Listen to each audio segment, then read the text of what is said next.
Nebraska's #1 recruiting target just scheduled a big visit to Lincoln coming up very soon. So in today's video, I'm going to go over everything you need to know about this situation, who this recruit is, what other schools he's visiting, and when he's coming to Lincoln.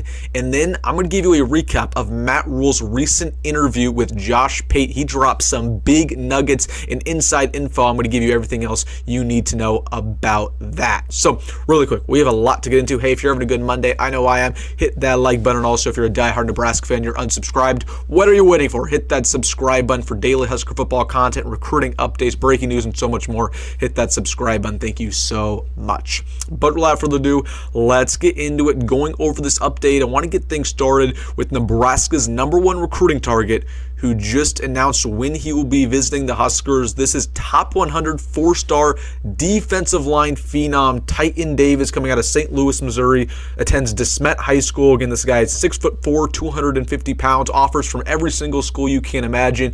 He looks like Chase Young with the hair. He plays like Chase Young, very physical defensive end. You can put him at edge. You can put him at 3 technique. He can play inside. Again, he jumps off the line of scrimmage. He's incredibly athletic, and because of that, he's racked up a bunch of really good offers from every school you can imagine: Alabama, Georgia, Michigan. Name a school, he has that offer. But Nebraska, they've been chipping away at this recruiting process for a very long time now. I just recently said that he was the Huskers' #1 recruiting target this weekend, and he just announced today that he will be visiting Nebraska along with a handful of other schools. So all of the visits that I'm about to mention, he is visiting from March to April. These are not official visits, but these are kind of the preliminary visits. All the schools he's semi-interested in. He's planning on visiting 8 schools. Nebraska is in that 8. He will be in Lincoln on March 29th. So put that down your calendar. Titan Davis will be in town March 29th. Why is that an important date? Well, that's the first weekend of Nebraska spring practice. So when Titan Davis is going to be here, he's going to be able to attend that practice. So there's likely going to be a scrimmage that day. He's going to, see the team. He's going to see what we do well. Some of these other schools he's visiting, he's going to visit Bama, Michigan, Missouri, Illinois. All of those schools will not have spring practice going on, so that does them a little bit of a disadvantage. Now he's also going to visit Auburn, Texas A&M, and USC in April, and then Texas will be in that mix too. So about 8 or 9 schools he's considering. Feel good about Nebraska's odds here. Again, he's putting him on a pretty good visit if he wants to see spring practice. So March 29th, that's going to be a huge recruiting weekend for the Huskers, and then we're going to try to lock down official visit, which will be the official visit will be probably in late May, June, that time. So Titan Davis, again, this is the recruiting process you're going to want to watch. Nebraska's made it clear this is the #1 recruiting target they're going after. We can still sit here and talk about the quarterback play all the time and offensive line. I think the most important when it comes to recruiting for Nebraska is the D-line, because D-line can take over ball games on defense. The best teams in the Big Ten, they have great defensive lines, great pass rushes. Nebraska just haven't had that. If you want to have a great pass rush, you get a guy like Titan Davis. The main thing I'm looking out for, how can Terry Bratton build that relationship with him? Again, brand new defensive line coach for Nebraska coming in from the Kansas City Chiefs. So I want to give you that update around Titan Davis. And then really quickly, I want to talk about a recent interview that Matt Rhule had with Josh Pate. It just released today. It was about an hour long. I'll save you the trouble of watching all of it because I did. But I'll give you the main highlights from what Matt Rhule said, because he said a bunch of really good things, I thought, some inside nuggets. Now, we talked a little bit the other day about how Matt Rhule doesn't claim to be a guru. He doesn't, claim to be a great play caller, but what he is, he's a leader of men, and that he's a great developer. And he kind of talked about that again with Josh Pate. He said that the best coaches in college football, specifically college football, are the ones who can lead men, who can make people better players.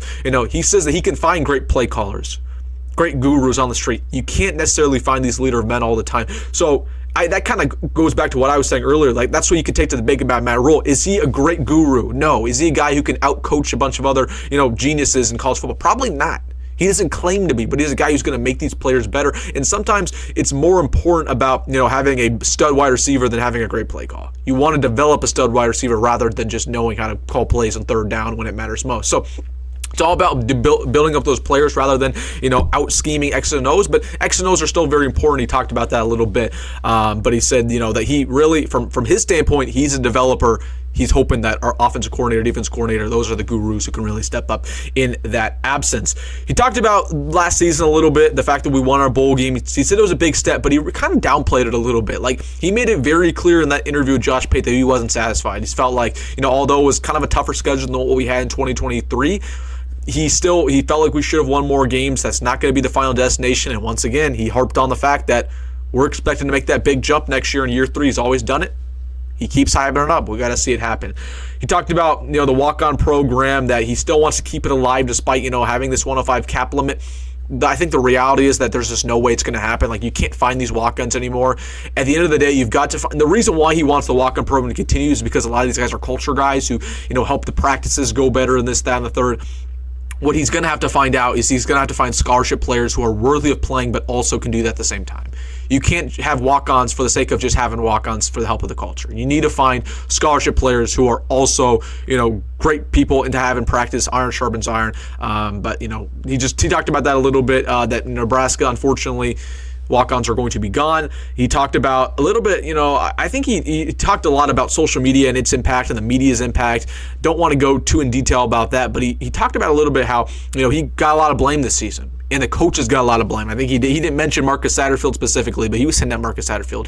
And he said that he kind of wants some of the players to take accountability rather than the coaches, because sometimes the players just don't make plays. It doesn't matter the play call. If your player can't make a play, if your wide receiver drops a football, if your right tackle misses a block leading to a quarterback fumble that loses the football game, cough, cough, the Iowa football game, it doesn't really matter what the coaches do. Sometimes players just don't execute. So I think that's a valid point by Matt Rhule. I will a little bit disagree with him, that I say the reason why I think the majority of people blame the coaches are the ones who are getting paid a lot of money. Okay, yes, players are getting paid nowadays, but players ain't getting paid nothing compared to what these coaches are getting paid. Okay, like Satterfield, for example, is getting paid in 7 digits, right? He's getting paid more than every single fan at Nebraska. And for him to not be ready to go on game day or not, have a great game plan, that's not awesome. So it's easier for the fans to blame the coaches rather than the players, because the players are kids. But I do agree with this point that players make plays sometimes, and they either make plays or they don't make plays. And I do agree that sometimes I think the fan base, they can be a little bit harsh on coaches, and that includes myself, right? When you lose a close game, like that Iowa game, like that UCLA game that we had no business losing, like sometimes you'll go with the coaches, or I'll go with the coaches, but maybe sometimes it's just because players don't make plays. So I thought it was a really interesting interview. We talked a little bit, about the Big Ten in general, how the Big Ten's the best conference, and he gave a lot of props to Kirk Cinetti. He said that he's going to be copying a little bit of what he did. Matt Rhule said that he's constantly changing up philosophy. That he came to Nebraska and he thought he was going to do it the way he did at Baylor. He thought he was going to be old school. He thought he was going to be high school recruiting. And he said in this interview that no, that's not the plan anymore. He's not going to be old school. He's not going to do it completely through high school recruiting. He said he actually taken a little bit from Deion Sanders' playbook, which I know Husker fans are not going to want to hear. He mentioned Deion a couple of times in the interview. He said that he was, copying a little bit what he did, when it comes to the media, when it comes to his game planning. And as you should, iron sharpens iron. But I think at the end of the day, Matt Rhule, the thing that I keep hearing from him in all these interviews is that he's changed up his philosophy as the years go on. He's flexible, and that's what you have to be in order to be successful in college football. Nick Saban, best coach ever. Debate with the wall. He's the GOAT. He always changed up his philosophy every single year. Okay. He went to a West Coast offense. He developed, he went to, the NIL era, right? This, that, and the third. He changed up everything every single year, even though he was the GOAT. Okay. That's what we need to do in order to be successful. Matt Rhule's doing that, and I think that's why the Huskers are in a good place to be successful. He talked a little bit about the transfer portal and how he was so aggressive this year, getting 15-plus guys because we needed to. And that gives us the best chance to win. All right, guys, those are the main highlights. Again, feel free to watch the entire interview. I'll have it linked in the comment or in the description below. But those are really the main points I thought were interesting. Let me know your thoughts about Titan Davis in the comment section. Are you fired up about getting this guy on a visit? Let me know in the comment section. Hey, if you made this far in the video, you know what to do. Hit the like button and subscribe. As always, folks, go Matt Rhule. See you in the next one.